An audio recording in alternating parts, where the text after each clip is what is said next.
Business is simple. It's just not easy. We focus on three things to help you run and grow your business more easily: talent, sales, and how to scale. This is the Talent, Sales, and Scale Show. Hey everyone, Bryan Whittington. This episode of the Talent, Sales, and Scale Show, we're in for a real treat today. Chet Lovegren, he's doing all kinds of things. He's not just 6,000 things, it's 6,001. He was kind enough to correct me there. So he's the host of Sales RX. He's a TikTok creator, so I'm not cool enough to be on there. They won't let me on. I've tried and they failed me. He's a director of sales development on a really cool place. If you're not already a member, get on Rev Genius, or not Rev Genius. Oh my gosh, I'm going to get kicked out. Get on Pavilion, for goodness sakes. Get on Pavilion, right? We'll edit that out. No, we won't. It's on there forever. So get on Pavilion. It's a really cool place. He's leading the charge there. And I didn't realize this. You're leading a team of 15 SDRs, you said, right? Yeah, it's a pretty hardy team now. That's an awesome place and just wonderful sharing. Good group of people. And that's one of the reasons that Chet's on here. We're going to be talking about, because all we're doing is talking about sales development, rev ops. How do you lead sales teams? And that's what the community is all about. And it's just tremendous sharing. So today, Chet's going to be on with us to give us the pathway from that SDR to a frontline manager. So if you're going to frontline management out of that SDR BDR role, as opposed to that AE role, this is for you. So with all that said, Chet, welcome. Bryan, thanks for having me. I'm really excited. And yes, Lovegren. It's kind of funny because 90% of people say Lovegren. To the effect that every single one of my brothers and I, when we played football, varsity football in high school, all of our jerseys had that second E at the end of our name. So it was all Love Green, and they wouldn't change it because it's high school. You're not a pro. You're not even a collegiate athlete, right? They're not going to pay the money to change your jersey after they already made it. So yeah, it's an interesting, ever evolving last name, but at least you got it right off the cuff the first time. I love it. Nice. Your family was environmentally conscious before anyone else even knew about it. Yeah, exactly. How cool is that? All right. Well, I guess the question that we always ask first is, all right, Chet, so what? So you have your own podcast. So you have your own little sales consulting gig. So you're leading a team of 15 SDRs, and you're in this amazing group called Pavilion, and you know all kinds of inside scoop from that. Why should we listen to you? Probably shouldn't. I'm going to ruin your life with information. I tell that to people all the time. You shouldn't listen to me. It's a challenge to listen to me because while I'm pretty empathetic, I also realize that right now in the world, there's a large gap between understanding the seriousness of work. I love comedy. I love self-deprecating humor and presentations when it's appropriate. I'm very lighthearted. If you asked anyone on my team, anybody I've ever done a presentation with, any of the companies that I've done RKOs, SKOs, or even companies that I've done in-person workshops and events with, they can tell you that like Chet leads with humor. I'm a huge fan of humor. I started my career wanting to pursue a career in the entertainment industry before I moved into sales. Outside sales was a great way to kind of work on a 1099 on my own time while I was auditioning, doing stand-up comedy in Los Angeles, things of that nature. So I love humor. Like I lead with humor. But one of the things about work in this day and age now is that people seem to really enjoy the work-life balance, as I do as well, but they take too much advantage of it, in my opinion, and they complain a lot and they have a lot of qualms, and they don't understand, as Jim Rohn would say, the seriousness of work. Right? You're parting with a resource that you're never going to get back in exchange for money. You're never going to get that time back. You're exchanging a part of your life to build someone else's dream so that you can pay for your living expenses. Right? It's a serious thing, so take it seriously. I see it time and time again. I tell reps, like, this is the thing that you need to remember. This is a very serious gig. This is serious in your own life because you could be out traveling the world, but instead you're working. And that's not to depress people, because that's the way of the world, right? We all have to work, unfortunately. That's just how it is. That's the way of life. That's giving back to society. So make it count. Right? Don't just show up and press the buttons and sit at your desk and refresh your LinkedIn page 5 different times or refresh a dashboard 8 times. The needle's not going to move unless you do something to move the needle. And so a lot of the content and the things that I push out are a challenge to get people to rise to that occasion. So you ask, why should we listen to you? You really shouldn't. But if you're looking for the accolades, 2-time sales dev leader, I've helped raise over $100 million of funding between the last 2 companies that I've been a part of, all during a pandemic. And you know that when you're trying to raise money, one of the biggest things is, how is the growth going, right? You're not going to raise money if you're not growing. And especially on the outbound side, sales development is a huge part of that. So I've successfully built 2 SDR teams from scratch, complete outbound ABS strategy, ended up leading to a lot of funding at my previous company. Same thing happened here at Pavilion. So, you know, I'd like to think that I know a thing or two, but as we discussed earlier, we're both always learning as well. That's the beauty of the world that we live in, is we're both always learning. So here to take any of that information, as well as the accolades of my SDRs. Every SDR I've ever worked with has been promoted to account executive within 18 months. Several of those SDRs from the last 2 years are on a promotion path to frontline management. So the transition from SDR to eventually getting to frontline management is, you know, it's just more relevant now than ever. And I'd like to think I have a pretty good insight on that, because I'm seeing it happen for people. I'm seeing gentlemen that I career coach went from a senior BDR to a head of business development after 6 months of working with me at a company that, you know, he might be a little bit above his knowledge base, but we got him there too. You know, they took the chance on him because he learned how to manage up. He learned what he needed to do to prove that he was ready. He knew how to track his performance and show that he was, you know, he maybe even if he was a medium performer, he was high trust, right? If you ever recall Simon Sinek's conversation about high performer, high trust, low performer, low trust, and medium performer, high trust, he found ways to find that high trust. And most reps outside of hitting quota don't know how to get promoted. So I always tell them it's about that trust factor. So what is the trust factor? And those are the things that I like to guide people through. This is how you build trust, aside from just telling the truth. You know what I mean? Everybody says, well, how do you build trust? There are a variety of things you can do to build trust in an organization. Because I mean, 58% of reps are consistently missing quota every month, but people are still getting promoted to account executive.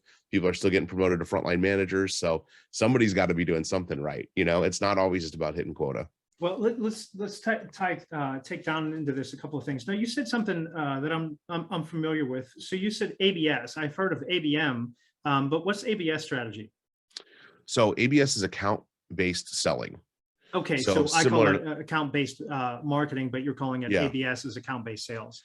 Yeah, because the reps are reaching out, right? In ABM, you're using marketing tactics to reach out to people, but in the ABS strategy, essentially what you're doing is that's how your reps are building out the process. It's almost one and the same from my experience, what people call it. They're like, oh, well, we consider when our SDRs and BDRs reach out as part of our ABM program. Right. But Forrester actually officially called the act of reps reaching out ABS. Yeah, we screw ourselves up in sales. I mean, we give all these stupid names so we don't, right? It's just ridiculous. Okay, so now I'm tracking with you. Now, I like what you said here, because I've said this, I say this a lot, and people are probably getting sick of me saying this, but it's reality. People are in love with the idea of success. They're just not in love with the idea of the work that it takes to get to be successful. And that's what you're talking about with the seriousness of work.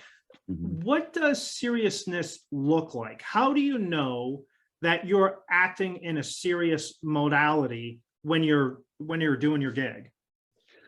You know, the great thing is that I've been in a position before where I haven't taken work seriously, because I've been that rep before. That's how I know how to speak to it. You know, many years ago, I was in a position where I think of the Glenn Ross thing now. You know, the leads are weak. Oh, the sales process doesn't work. Oh, our tech stack isn't great. Oh, my outbound process. When you're not taking an excuse maker. Exactly. Not taking work seriously is essentially the same as just being someone who looks for a scapegoat, someone who makes excuses. That's really what it is. You know, like think about NFL athletes. I think of the great Antonio Brown, right? What he could have been. Oh, it was everybody else. It was never me. You know, everyone and eventually Pittsburgh thinks the same thing. Yeah. Like big Steeler fan here, so I'm still fighting through that angst. Eventually, did he win a ring? Yeah, but he got there because, you know, it's Tom Brady. That's how he builds teams. No offense to Tom Brady, but I mean, he would, you know, he would take back Aaron Hernandez if he could. Unfortunately, like that's Tom Brady's going to win at all costs. That's the kind of guy he is. That's why he's got 7 rings, right? Yeah. That's what we call high performer, low trust in the Simon Sinek model, you know. But like, you know, a guy like that, everybody else was the problem, not me. And the inability to take it seriously and go, you know what, maybe I suck at this. I need to figure it the F out, right? Like I need to go and I need to learn. So I need to join what was the catalyst that made you realize that you were the problem? And so I guess there's a two-part question. What was the catalyst that made you realize that you were the problem? And then the flip side of that other side of that same coin, what was the motivation to get out of it?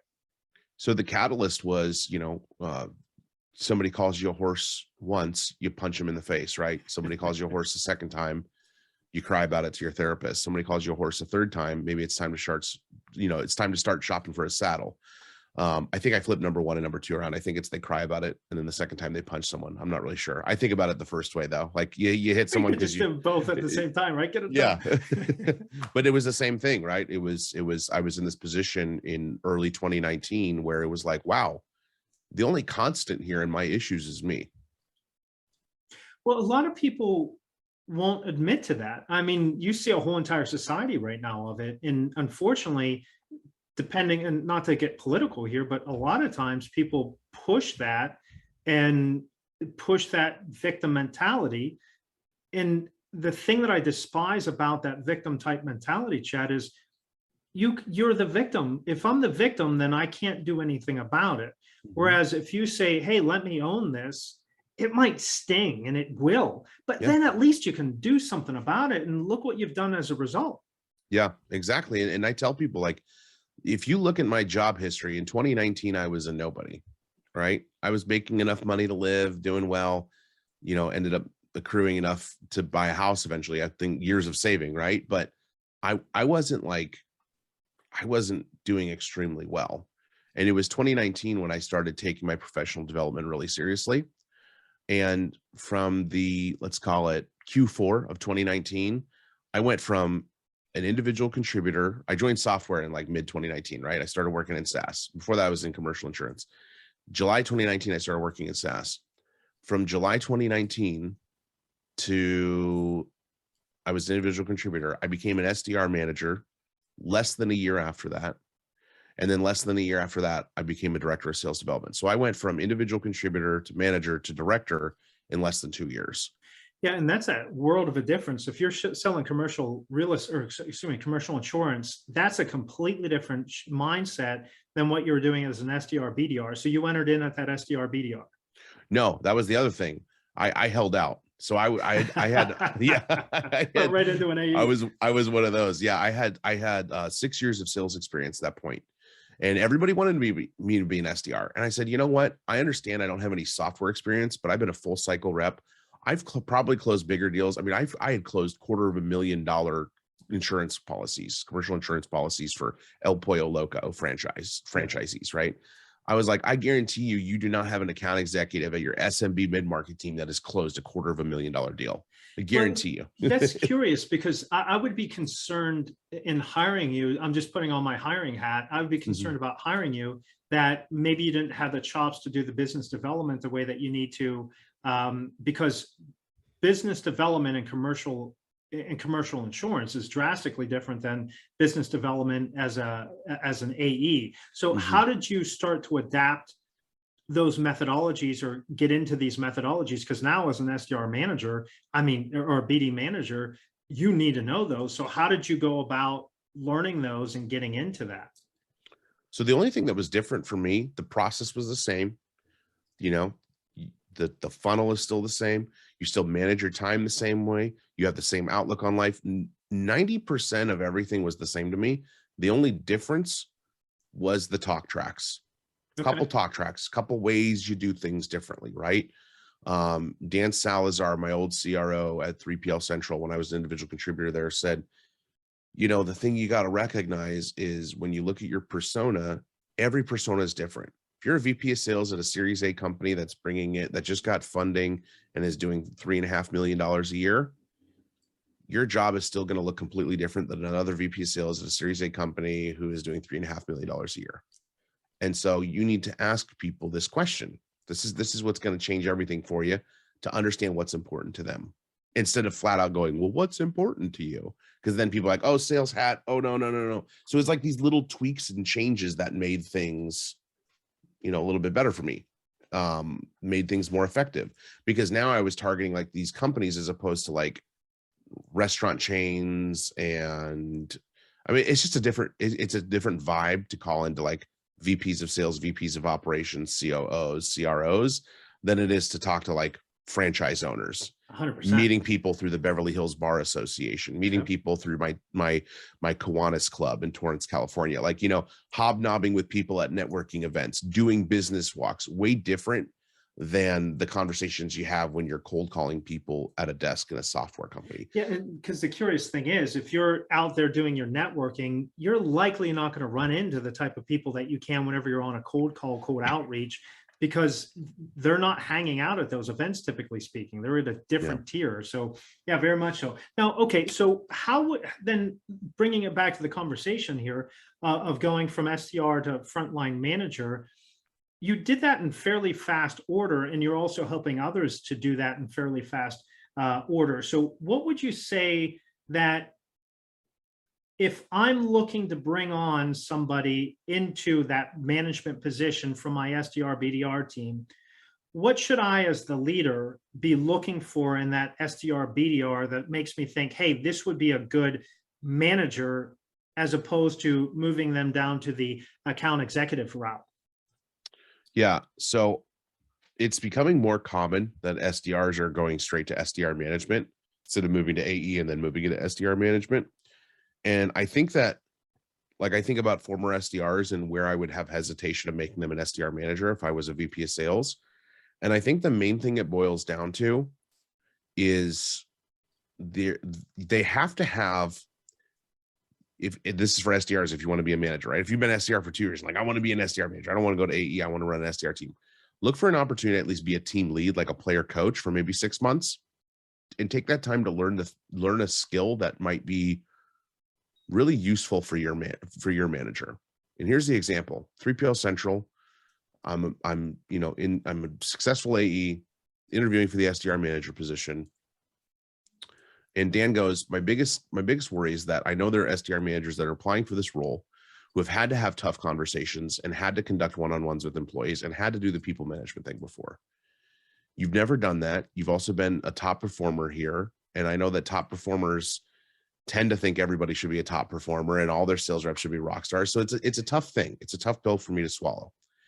But I'm going to tell you, there are other skills that you have that not just doing the job of cold calling well provides as a benefit. And that was my ability to interpret data, the way I ran spreadsheets. Like, I'm a spreadsheet guru. I've been using Excel since I was like 12 years old. I was homeschooled, so my mom got me into like Excel and typing and Microsoft Word and PowerPoint when I was at a very young age. Like, I type 92 words per minute with like 100% accuracy. People are like, what the heck? Like, I've been typing since I learned how to type when I was 7 years old. You know, I was in middle school typing like this, and everybody's like poking their fingers and they're like, how is he doing that? I was like, nobody remembers Mavis Beacon from 1996. Like, and shout out to any old Mavis Beacon users on the computer. It was an old typing game, taught people how to type on the PC.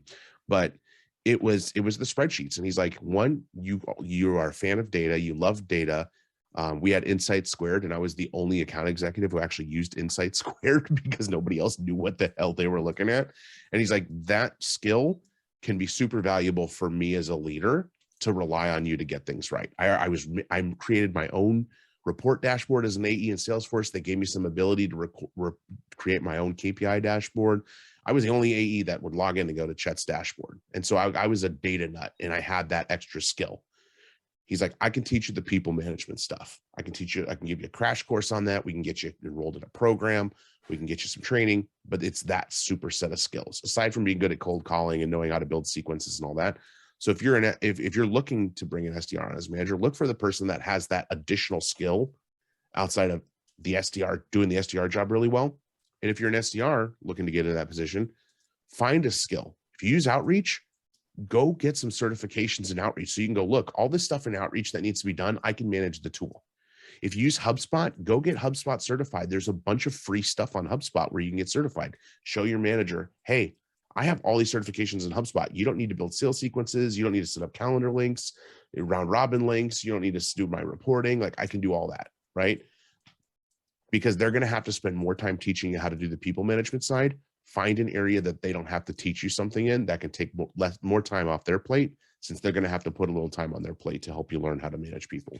Now, how important do you think it is for somebody to be super successful at the role of SDR, BDR in order to go into a management role versus how important is it for somebody to do kind of the things that you laid out, that player coach? Because the number one skill in management right now isn't supervisory, it's really coaching and mentoring, right? So how important is it for somebody to be a good executor at that SDR, BDR role versus somebody that's that good player coach manager that understands data and can tell the story of the KPIs? So I think you have to be good at the job in order to good get there. Or great? You don't have to be great. And I'll give you an example of that. How good was Sean McVay at football? Forgive me, I've given up on sports because I've been so heads down. No, coach of the Rams, won the Super Bowl, right? Been to the Super Bowl twice. He's the youngest coach in NFL history to win a Super Bowl. Nice. How good was he at football? Not at all, right? He was a wide receivers coach when he was like when he was like 23, because he just like stopped playing in college. In college, he tried to play, and then he just stopped and started being an assistant coach while he was in college. Yeah, that wasn't good, right? How good was Bill Belichick at football? Patriots coach, right? I don't even know if the guy played football. You know what I'm saying? Yeah, one of the few great coaches I can think of who was actually good at what they do is Phil Jackson, and he's a pretty good ball player for the New York Knicks. But other than that, like you don't have to be great, but you have to be good. You have to know how to do it. You can miss quota. It's okay. Sales development's really tough. And I don't think success as an SDR, if you're hitting 58% of quota every month, yeah, that's a problem. Yeah. But if you're an 80 to 90%er, like it's such a tough job. I don't indicate someone's level of skill as much on hitting quota when they're an SDR as I would an AE, because there's so much more you can control as an AE. There's so much more seriousness. It's just, it's darts at a board as an SDR. Now you can have quality and quantity, but it is a tough one. So I say it's like, it's okay not to be hitting. I don't need someone who hits 110% of quota or even 100% every single month. There has to be some level of metric where it's like, hey, they're good, but they don't have to be great. They really don't. My suspicion is in the early days, it would be easier if you knew how to do it, if you were good, because then you'll have the respect and gravitas from the team.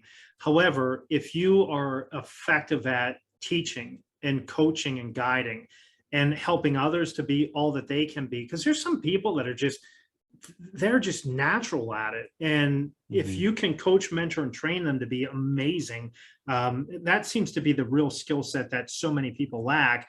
And to your point earlier, we always joke around, if somebody's really good at something, and so they're a top performer, and then you move them into management, you're like, oh, okay, great. You're going to lose both of them here pretty darn shortly, right? Because they stink at a sales manager because, like you said, hey, I know how to do it. My training method is, I don't know, kids, you just go out and do it. Everybody can do it.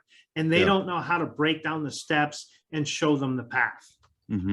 Yeah, it's, and in the SDR role specifically, it's a lot of training and process management. So it's like, how do you run your day? Like, are you someone I have to ask to fill out your activity sheet at the end of the week? Are you someone who I constantly am like, where are your discovery call notes for the AE? Like, if you have your process down, you have good time management principles, and you've helped onboard reps like with role plays, and I can teach you how to do the coaching, because there's a difference between training and coaching, right? Yep. Most reps can train people, few can coach. I can coach you, or well, I should say train. I can train you on how to coach someone though. The other problem is a lot of managers don't have confidence in their own abilities to coach people and train them properly. So they're worried, and they just want somebody that's already ready to go. Like, I'm there right now. I'm hiring 3 SDRs right now. And I'm like, I'm not looking at anybody who doesn't have previous sales experience, not because I question my ability, because I don't have the time capacity right now to do a sales 101 training. I need people who at least understand sales, so I can say, okay, you understand the baseline of sales.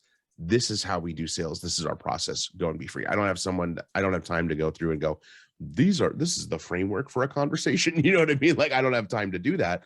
So that's indicative of my hiring profile right now. When I did have time, when I was building the team a year ago, I didn't care if you were a former educator, military vet, no experience whatsoever, worked at Trader Joe's, come one, come all, let's do this all together, but right now I don't have the ability to do that because of how fast Pavilion's growing. So I think it's like a similar thing. You got to evaluate what are your non-negotiables. and then kind of understand, like, does this person have the non-negotiables or not? And as an SDR, you need to make sure that as many non-negotiables that you can have walking into that job, you've already worked on. Do I run my day effectively? Am I an admin wizard? Like, am I someone that constantly has to be asked twice to do stuff? Get all those easy things out of the way.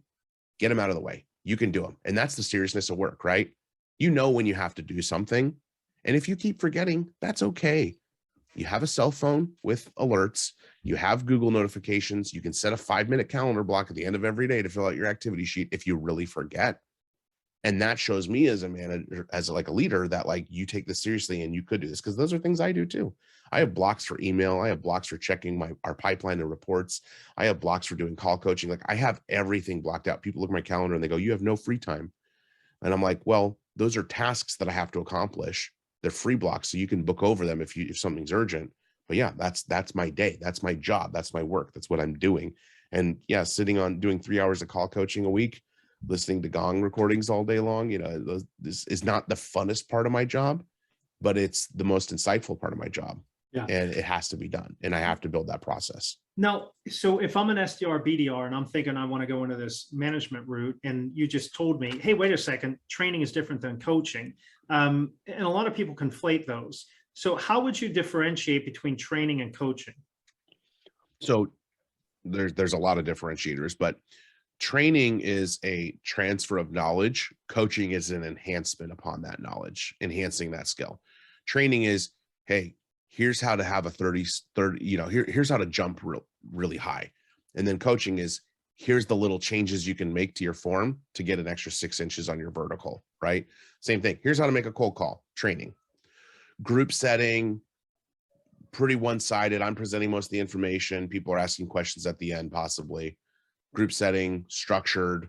Here's how it goes. Coaching is, let's listen to your cold call. It's one-on-one. It's a little less formal. It's more tailored to what specifically you're working through. So training is easy. Hey, this is how we use the CRM. This is how we cold call. This is this, this is that, this is this. Coaching is the tactical stuff. Hey, I listened to this cold call with Bryan.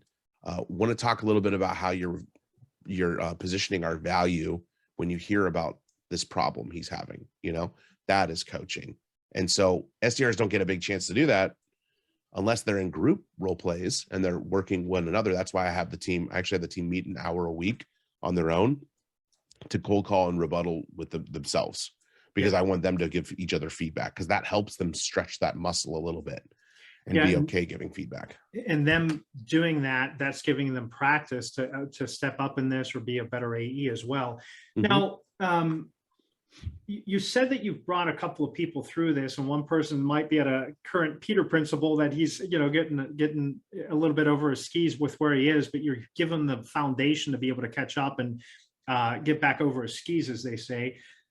What would you say are the most fundamental do these things if you want to go from that SDR, BDR role into that management track? Well, I think we touched on it a little bit, but it's eliminate as many non-negotiables as possible, right? Don't, if you want to take it seriously, be the person that's not being asked twice to do stuff. Make sure that everything that's within your control is a box check, right? So that you can go to your manager and say, look, I know all the processes inside and out. I know all the product information I need to know for this role. I know all the stuff about how we do cold outreach. I even build lists when sales ops isn't giving me stuff to call and I got to go find my own food. I've also brought this process to the table. Jolene, one of our SDRs, is getting promoted to AE.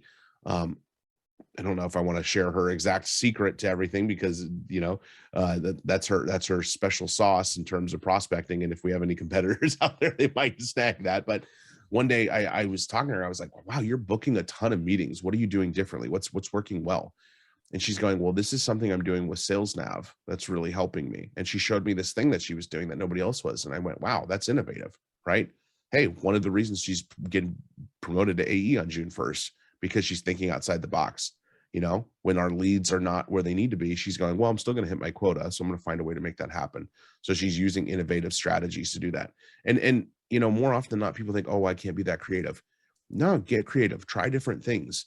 Don't put all your eggs in that new basket, right? But diversify a little bit. Hey, 5% of the time, I'm going to do this a little bit to see what happens. And then, wow, I'm only spending 5% of my time on this thing, and I already booked 2 opportunities from that this week. I'm going to try doing 10% of my time on that, to a point where you can get it to part of your, I say spread evenly among 5 prospecting buckets. So eventually you can get it there, and then you can share it with the team, and then it's documented, and you're the person who brought this. We have Emily, one of our SDRs. We were experiencing some meeting friction because people would respond, yeah, I'd love to learn more about Pavilion for Teams. And we go, great. How does, I have a couple times available. How does Wednesday at 10 or Friday at 9:30 look? And then boom, nothing in return. We were getting ghosted. And so what she was doing in her outreach was she would change her sales sequences at the end to go, if you're interested in learning more, send me over your calendar link and I'll book a time for us to chat, or you can click my link below. Yep. And so if they clicked her link below, then she would just add the AE onto her calendar meeting, the next AE in the round robin. But 9 times out of 10, they would just say, Emily, sounds great. Here's my link, book a time. Yep. So now she just booked the meeting directly and then add an AE on the calendar invite. So she was eliminating that middle part. She was eliminating that friction. And I was like, this is great. Rolled it out in front of the whole team. Meeting conversion rates went up 4% that month. That's getting documented in her profile. That's going to get highlighted for sure come mid-year review. It's just such a vital thing to try to think outside the box and experiment. Again, don't put all your eggs in that basket, but be someone who's eliminating all those non-negotiables, because you have to recognize your leader is going to have to spend more time teaching you the people management stuff. So what are all the other things he or she might have to teach you that they shouldn't have to, that you could start learning now? All right, so let me sum up what we have here. So far, if you are an SDR, BDR, you were looking to take that management track, these are the things that you really want to make sure that you are. You're a player coach or team lead, step into that, practice it. Don't wait for the title to start doing it. Do these things proactively. You get brought into a role based upon what you're doing, not what you will do. So start doing these things today. So you're a player coach, team lead. You understand data to identify the KPIs, and you didn't really say this, Chet, but you're able to read what that data means. You're able to understand the story. If the benchmarks aren't what they should be, then you can identify what's causing the challenge there, and you can work upstream to make sure that you get the KPIs in the right place. You've also talked about being self-responsible, right? Not an excuse maker, taking responsibility, problem solving, which is part of that self-responsibility, being process oriented, like what this one young lady did, process oriented, where you find the breakdown in the process and you tweak and experiment, which goes back to your problem solving. You have excellent time management, and you're a power user or get certification on all the tools that you have. You shouldn't have somebody that needs to handhold you, which goes back to your self-responsibility. Make sure that you're a power user on all of those tools. And lastly, likely most importantly, which goes back to self-responsibility again, keep your commitments. If you say you're going to do something, then bloody well do it. So that seems to kind of sum up everything that you were talking about there, right? Yeah. And you just read off a laundry list of things that every SDR listening to is probably like, oh my God, that's a lot. And that brings us right back to just like a theme paper, right? In college, we're going right back to the first line of the sentence. Work is serious, right? Yeah. Work is serious. You have to take it serious. And that's the thing where, if you're like, oh, I could have my boss's job, or why can't I get promoted? If you're not checking the box on that laundry list, if you're not following in with these things, you don't deserve it. And you have to do those things to deserve it. And the cool thing is those are character traits. For the most part, all of those are character traits. So you can work on that, with the exception of maybe coaching and mentoring, with the exception of maybe understanding your KPIs. Most of this is really just, are you curious? That's problem solving. You ask questions, that's problem solving. Most of these are just character traits. Okay, so that's on the character trait side. Now, you talked about on the people side, and you brought that up a couple of different times. What are the people skills that you would suggest this person to be able to have? So, I mean, I think they're the same. It's the same thing that you're doing with your prospects, right? You're getting people to move. That's what sales is. A sale is an equal exchange of information, right? Yeah. Thank you, Daniel Pink. Thanks, Dan. It's, sales is just getting people to move. It's people movement. You're getting people to part with a resource then you're getting people to part with a resource that they have little of, with the promise that they're going to be better off in the long run. Hey, SDR, we're going to do one-on-one call coaching. Great. What resources, if you're an SDR manager, what are you getting an SDR to part with when you do one-on-one call coaching? They might have anxiety about sitting in a room with you, listening to a cold call together. So you're asking them to part with some of that psyche, whatever you want to call it, whatever that currency is, that mental currency. You're asking them to part with time. So you're taking time away from their job. You're asking them to part with their hubris a little bit, right? We're going to break it down a little bit. You need to be open to feedback. I'm not going to give you feedback for feedback's sake, but I'm going to call this out as someone who's done this job before and done it good. Not great, right? We don't need great as long as we are good at it. Those are some things that you're asking someone to part with the reward of you're going to go increase your conversion rate, or you're going to go, if we're talking about activity in your process, you're going to increase how much activity you can put in and your potential engagement rate and how many connects you're getting. Back to the data, right? Which, to your point, actually, there is a character trait about learning, reporting, and data, and it's being open to feedback and seeking that out, right? Bryan, show me how to measure my connect rate and what it means. Show me what my conversion rate means. Show me how I can go, if I had 100 prospects into sequence and book 10 meetings, this is my rate, and this is what it should be and what that benchmark should be. Go seek that information out. But really, in that people management, it's the same thing as selling. It's the same thing as selling to prospects. It's just you're selling it to SDRs now, or AEs, or other frontline managers, depending on your title. If you're a second line manager, right? You're just asking people to part with resources and trying to get them to move. It's just people movement. Yeah, and that's a brilliance, right? Sales management, sales leadership. It's the same as teaching. Teaching is getting somebody to change their behavior. That's how you know knowledge is transferred, because they've changed their behavior. And we have to be the best leaders because we're getting people to change their behaviors. Whenever we're in sales, we don't have any power influence. We can't use our title on them. Hey, I'm a salesperson, so do this. That's not going to work. So you have to lead through influence. And if you're able to do that in sales effectively, then you should be an awesome sales leader. If you can do what Chet was saying, get rid of your ego, because one of the biggest things that's going to prevent you from being a good leader is an ego, because these are not direct reports, they're direct supports.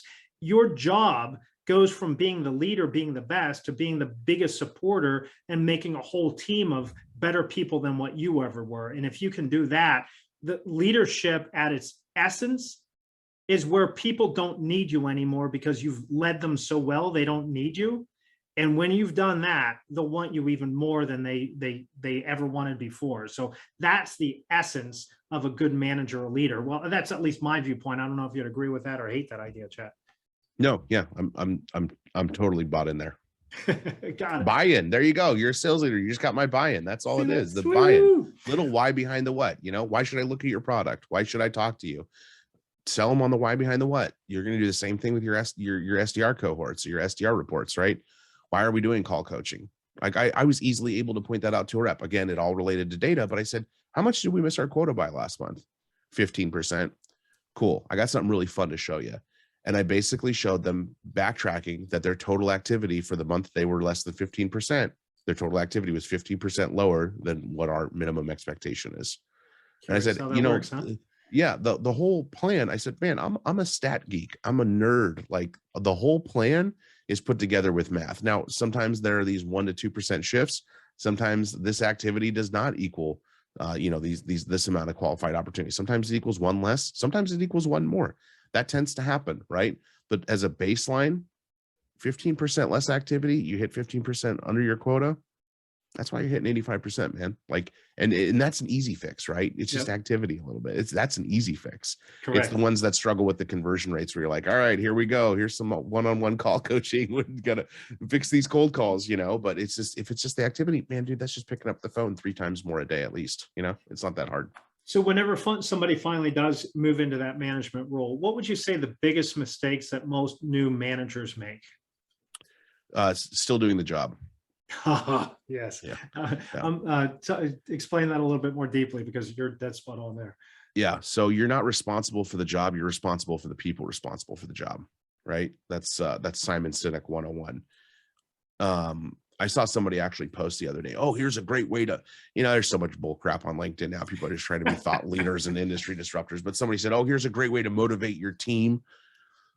Compete with the manager competitions where you'll do a week of outreach with your team.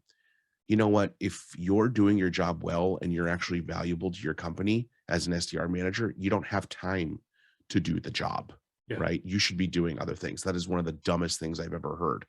Also, you can't motivate anybody. It's impossible. All you can do is operate at the highest level possible 100%. and hope that people will rise to the occasion. Almost inspiration, right? That's the good old Jimmy V from Cutting Down the Nets. You plus success equals motivation. You just get out of bed every day and say, I'm going to make Bryan the best person possible. And hopefully your players, your coaches, your assistant coaches, your family, everyone around you sees that and wants to operate in the same fashion, because they're like, we want what Bryan has. You know what I mean? That's how you motivate people. But it's really diving into knowing your people well enough that you understand what their individual motivation is, because you can't motivate. It's breaking rocks in prison. I can supervise you and mandate you do things for a time until you quit, or I turn my back and go on vacation. That doesn't work long term. However, if I'm the leader and I truly genuinely care for my people and I identify what's their why, what are they working for, and then everything is to, hey, you wanted XYZ, here's the pathway to do that. If you're not doing that, did you really want that? Or right? And so it changes the fundamentals of it completely. I couldn't agree with you there more. So stop doing the job. Your job is to delegate and elevate, not do. Is that right? Yeah. And I hear that delegate phrase a lot. I don't even know how much. I feel like delegation is more for like VPs to their frontline managers and second line managers. I don't know how much I would consider, showing an SDR how to do the job and like coaching them, delegating, as much as it is like, you're supposed to be their resource. You're supposed to go at bat for them. You're supposed to review the calls that don't get qualified by AEs and then take it to the VP or director of sales and go like, hey, would love some feedback on why this wasn't qualified. So maybe I can prevent so-and-so rep from booking similar opportunities in the future for account executives. Oh, you know what? I actually reviewed it. The AE dropped the ball here. It is qualified. Now you just help that person's quota. You need to be an advocate for your SDRs. You need to be not afraid of promoting the good ones, because they're going to leave your company if you don't. And it looks a lot bad. It looks a lot worse on an SDR manager if you lose your top performer to another company than not pigeonholing their promotion to AE. So that's like another thing. Like, enable your team, be an advocate for them, support them, be the knowledge base that they need, and be empathetic. You're not making cold calls anymore. You're not sending emails. You shouldn't be doing that. You're there to support the people that are doing that. Yeah, and put some clarity on the delegate idea. So I think you learn how to delegate at the management level so you can get to the VP level. So an easy delegation at this level might be, okay, got it. Hey, instead of me doing all the call reviews, I'm going to ask you to do this. I'm going to delegate you, review this, and I want you to vidyard you reviewing this with comments in this, and then share that with me. So that's a delegation of my job of reviewing, which I'm going to continue to do. But if I get them to watch their own tape, they're going to learn a lot more quickly, because they typically aren't listening to themselves. And it's amazing the stupid things. I go back and I listen to some of the things I said. I'm like, oh my gosh, it was exact opposite of what I should say. I wasn't even thinking that. I was thinking the exact opposite. So that's kind of what I have the idea of delegating, if that makes sense. Yeah. And it helps them be more intentional, right? Because if I'm just furnishing everything to you, it's like, oh, you're a micromanager. But if you're putting your stamp on something and saying, here's my result of my effort, you're like offering that up instead of being told what it is. It's the same thing with activity. That's why, even though like HubSpot, Salesforce, Outreach, even though they have these tools that measure activity, I give reps activity sheets. I give them activity sheets, because guess what? Like you said at the beginning of the call, when you write stuff down, you're like, I'm old school, hang tight for me. Same thing. Yeah. That's why you're successful, Bryan, because that part of that old school mentality of I write crap down on paper. Like, I write shit down on paper, man. Like, I think on paper, I do everything on paper. You need to do that still. Like, it's proven that people do not retain knowledge as well when they type it as when they write it down. Same thing with activity trackers. Write that stuff down and then furnish it. Hey, this 8 hours that you just paid me for with a $60,000 base salary I'm getting as an SDR, this is what I did with that time. Yeah. Because when that doesn't line up with the expectation, it's like, well, what were you doing with your time? And they feel weird about it. And so it helps drive that behavior to not want to experience that feeling. I learned this quote yesterday from Amy Hrevovic. I can't pronounce her name, but she said this: think in ink, right? I thought, that's brilliant, right? Oh. So if you can think in ink, it sinks in there a little bit more.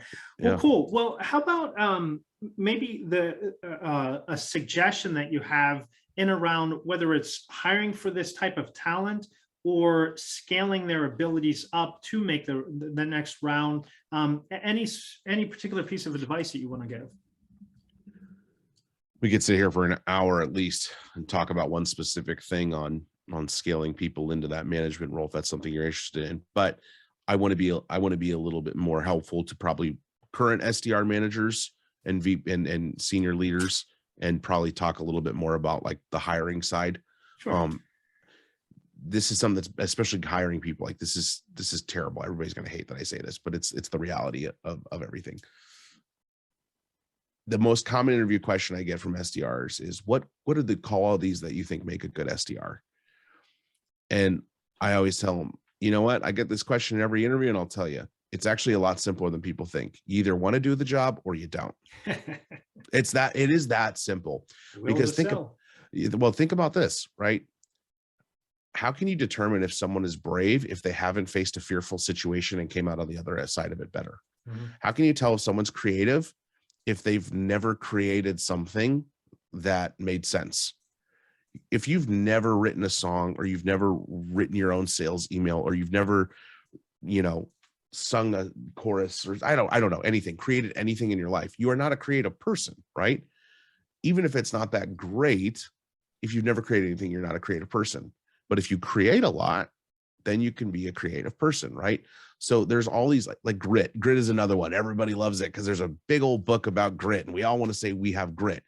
You have grit, but give me an example of what grit looks like in your life. Give me an example of a time when you did that. Because if you haven't gone through a situation where you had to experience grit and like perform that quality, then you don't have grit. I'll tell you that, right? It's why I love working with companies like us in technology, because they source talent from underrepresented backgrounds. And you want to talk about people that have fought through some adversity and have grit and tenacity and perseverance. There's your candidates. You know what I mean? These are the people that, oh, you're going to tell me I'm going to get 20 no's on cold calls all day long before I get one yes.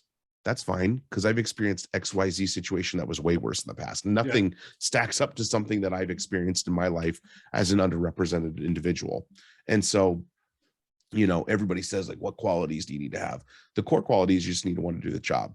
Because guess what? If I want to do the job and I want to do it well, when I get told no 20 times in one day, I don't go piss and moan about it to my friends and family and then get on TikTok and sit on the couch in the middle of the day and just, slack off of my job.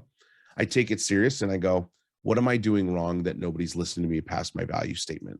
What am I doing wrong that I can't get people to uncover? I can't uncover one initial challenge for someone in a cold call. I'm going to go talk to the top AE. I'm going to go talk to the top SDR. I'm going to schedule more one-on-one time with my SDR manager. I'm going to go access some resources from the great YouTube University, if I'm not a part of something like Pavilion, and I'm going to figure out what I'm doing wrong, because I want to do the job and I want to do it well. Yeah. And by doing that, now you're building grit, you're building perseverance, you're building, some form of professional development and self-seeking. You're asking for feedback. You're being open-minded. You're being a self-starter. You're being self-aware. You're being self-sufficient. There's so many qualities that you're building upon. But it all boils down to, do you want to do the job or not? Because then the person that goes, well, I'm getting paid salary, and at some point my numbers just have to go up, I'll just do more activity. You're not really doing anything for yourself. You're not really experiencing those qualities, right? So it's really just, does the person want to do the job? And that's a hard thing sometimes to scope in interviews. Sometimes it's not. There are things you can do. We can talk about that for days. But ultimately, sometimes hiring is a crapshoot, and you have to go with your gut feeling. You have to be okay taking chances on people as well. There's someone 2 years ago when I was interviewing, I wouldn't have hired this person. And I even made a recommendation not to hire that person. That person is one of my closest friends now, and someone that's doing very well, has gone through the SDR to AE path, on the path to either management or senior account executive. And the first time I did a role play with this gentleman, I was like, yeah, the sales is the moon to him. I wouldn't hire him. Against my better judgment, somebody overruled my opinion, and we hired him, and now he's doing great, and that was in a past life. But hiring is kind of a crapshoot, but you just have to set the expectation that the job is tough, and you need to be someone who's going to want to do the job. Exactly. And, look back at episode 96, Dave Curlin and I, we did one on objective management group, how to assess make sure that you have that 92% accuracy rate as to whether or not that person should do it, or if they're not recommended, you have a 75% likelihood that they're going to be gone in 6 months if you hire them nevertheless. So Chet got lucky on that one. So don't go in luck. It's an expensive mistake. Now, how about resources that you might recommend? Books, podcasts, guides, communities that people should check out? Yeah, well, I think if you're listening to the podcast today, you're already starting off on the right foot.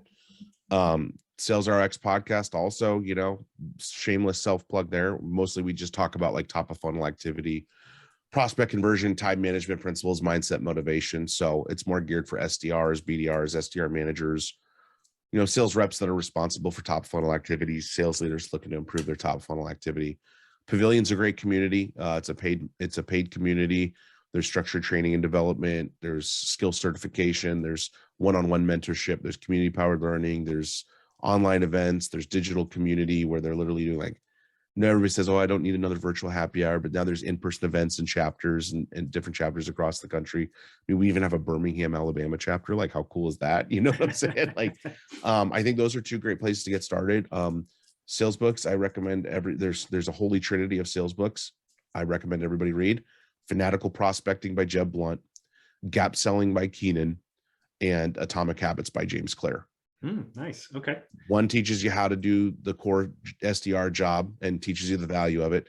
The other teaches you sales speak, which is gap selling. And then Atomic Habits teaches you, a lot about process and consistency and things of that nature. Another book I would recommend, which was actually a lot of Atomic Habits kind of ripped off the content, but it's got some different insights, is The Compound Effect by Darren Hardy. That's like an advanced book, but it was written before Atomic Habits, and he kind of builds upon like the 1% rule and things of that nature. And it's about like Atomic Habits, they call it habit stacking. Yeah. Darren Hardy called it the compound effect. So okay. 6 and 1/2 dozen the other. I would say read Compound Effect first, but everybody knows Atomic Habits. So if you read Atomic Habits, you're going to have a wider range of discussions available to the broader audience, because that's the more famous of the two, just because James Clear is a great marketer. Yeah, it's a good book too. I always steal from the line about the person that practice the foundation or practices the fundamentals with more exuberance than anybody, right? So that's what really sets you apart, is can you do the mundane with excellence? Now, how about the future? What do you see that coming down the pike, Chet? What do you like? This is going to be great, or oh my gosh, this is not going to be good. I see a youth in revolt in not only leadership, but senior leadership. I'm seeing heads of sales that 5 years ago wouldn't even be a director of sales. I'm seeing SDR managers that 5 years ago wouldn't even be account executives. I think that's good. I also think it's bad. I think there's a world where people are learning what to say and how to do things really fast and not getting enough time to experience why that's important. There are people similar to my background who are out here convincing people that they're sales gurus and making $250,000, $300,000 a year, getting people to sell them, to buy corporate contracts on how to consult their sales dev team and stuff like that. I can't tell you the amount of people that consistently on a daily basis tell me I should go out on my own, or I have the ability to. That's not attractive to me. I like doing it on the side when I can help. That's not attractive to me because I still have a lot to learn and I want to keep building, right? There are a lot of people who read a book, go and do it once, and then want to sell everybody on how to do it. And that's really scary to me, because people are taking advice from these people too. There are people that have learned how to trick the TikTok algorithm that have no business telling people how to sell. There are people who have learned how to trick the LinkedIn algorithm that are trying to tell people, go quit your job and be your own solopreneur. Don't do that. Like, go build something, get that life experience. I know it's not what you want, but listen to Matthew McConaughey talk about delayed gratification on the Joe Rogan podcast, and how he explains to his kids about his Oscar that he got for Dallas Buyers Club. There's got to be delayed gratification. Look, if you're 25 years old and you're not a TikTok all-star that has your own online community where you're selling $100 memberships and the SDR playbook of the future, that's okay. So we need to slow down a little bit.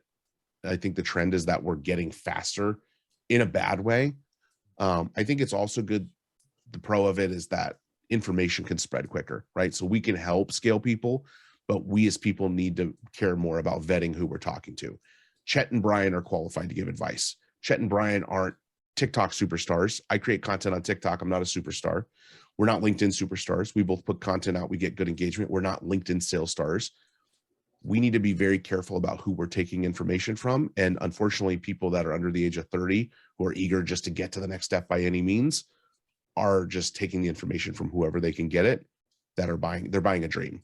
And so we need to slow down a little bit, but also like, and that's just a people thing. Like I challenge people, really vet who you're listening to. Was somebody a BDR manager for 8 months before they went out and became a sales consultant?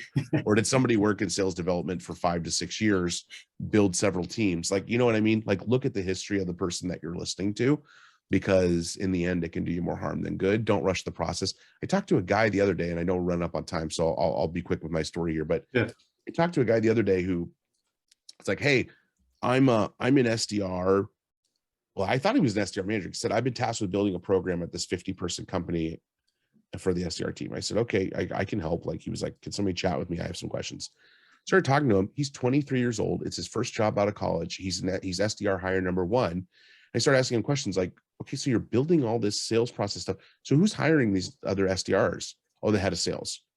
Did you have any hand in the interview process? No. Okay. Who's managing you? Well, the head of sales. Okay. So who did the process before? The head of sales. So like, what are you exactly trying to do? Well, my goal is to try to do things so that I can be an SDR manager in a year. You are rushing the process, my guy. Yeah, I said, honestly, all due respect, you need to get good at cold calling before you start worrying about how to capacity plan for an SDR team that you're not even hiring for. Yeah. Like slow it down. And you can tell it was like this guy, like you looked at his LinkedIn profile. It's like, I thought he was already an SDR manager because of the way his LinkedIn profile looked. Yeah. This guy's been in the workforce for 2 months. Nice. And he's probably already looking for his next gig. Slow it down. And like, I know everybody wants to get there. Dude, management isn't everything it's caught up to be. It's a freaking tough gig. It is tough. Yep. You have to have hard conversations. You have to take the heat from up top. Like, it's a tough gig. Slow the roll, vet your information, but please slow your roll and vet your information. That's so important right now. So Chet, who should reach out to you? How should they reach out to you? And why should people reach out to you?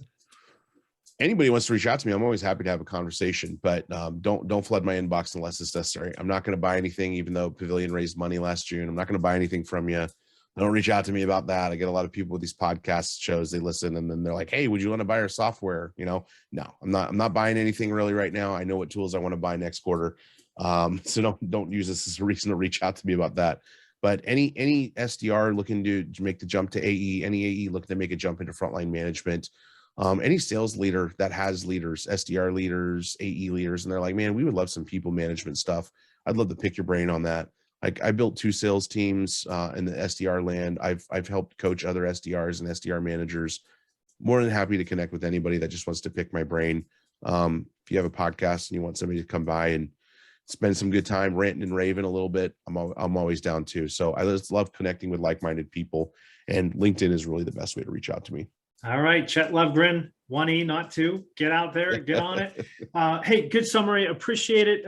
Remember, everyone, learning for learning's sake is pointless. Learning for knowledge sake is pointless. It's learning for application's sake. Let's go out and do it. Help communities thrive through entrepreneurship and doing our jobs well. I like this seriousness of work. Let's be serious about our work so we can be more charitable and give back to those around us. That's some cool stuff. So thanks, Chet. I really appreciate it. Like it, share it on your podcast platform of choice. Give us some good ratings. We really appreciate it. Thanks so much, everyone. See you next time.